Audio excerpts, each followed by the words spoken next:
Ini di Riyadh ini sudah masyhur ceritanya nih. Antara seorang ibu dengan seorang TKW dari Indonesia. Ada satu ibu sudah divonis di Saudi. Operasi kanker dia terakhir sebulan lagi. Kalau tidak berhasil, dianggap sudah mati dari sisi medis. Ini keberhasilannya kecil sekali, 10%. 90% mati orang ini. Sebulan lagi menurut ilmu medis.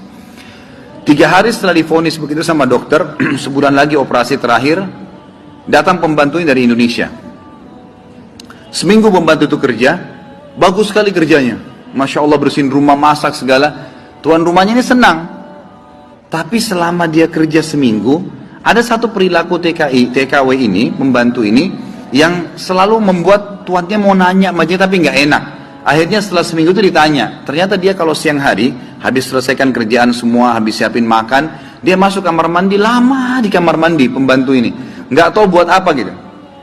Pas dia keluar dari kamar mandi, setelah seminggu ditanya sama majikannya, maaf saya mau tanya, kenapa kamu ini setiap masuk kamar mandi, lama, ngapain gitu kan.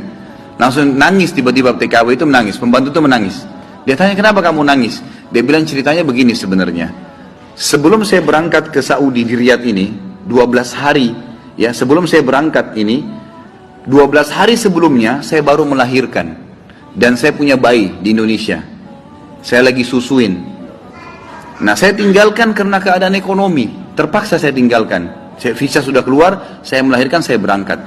Nah saya masuk kamar mandi ini, saya keluarin air susu saya. Karena kalau tidak payudara saya sakit. Coba. Kalau antum dengar keluhan seperti ini dari pegawai, dari staf, dari orang, apa yang antum lakukan? Perhatikan perilakunya muslimah ini, ya. Majikannya buat apa? Ini ternyata menjadi penyebab, penyakitnya hilang. Apa yang dia buat? Dia bilang, baiklah. Sambil dia nangis, dia dengar ceritanya, dia bilang, baiklah. Dia masuk, gajinya itu 800 real per bulan.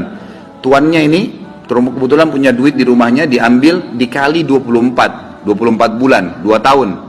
Ini kurang lebih ya, sekitar 20.000 real sekian, 50 juta rupiah. Dikasih pembantunya, ini uang kamu ambil.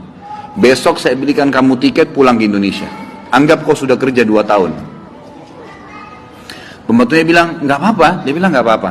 Anak kau lebih penting daripada saya. Urus anakmu, nggak apa-apa. Terus ada pembantunya, baiklah kalau begitu terima kasih. Kata tuannya, kalau memang majikannya bilang, kalau seandainya 2 tahun kemudian habis nyusuin, kamu terfikir kembali, ini nomor HP saya, dikasih, pulanglah. Pembantu kita sudah selesai nih, TKW sudah pulang Indonesia. Kita sekarang berhubungan dengan kisah ibu ini. Apa kata dia? Semenjak pembantu itu berangkat, mulai hari itu setiap hari saya menangis. Menangisnya bukan karena sedih penyakit saya merasa terharu, susah menggambarkannya, terharu betul dan bersyukur kepada Allah. Bagaimana Allah membukakan pintu itu buat saya. Saya selalu bersyukur terus sama Allah karena saya bisa memberikan, terfikir untuk kasih gaji 2 tahun. Mungkin kalau terjadi pada kita bilang, baiklah kamu pulang aja minimal. Pernah gak antum terfikir kasih gajinya lengkap semua? Gitu kan?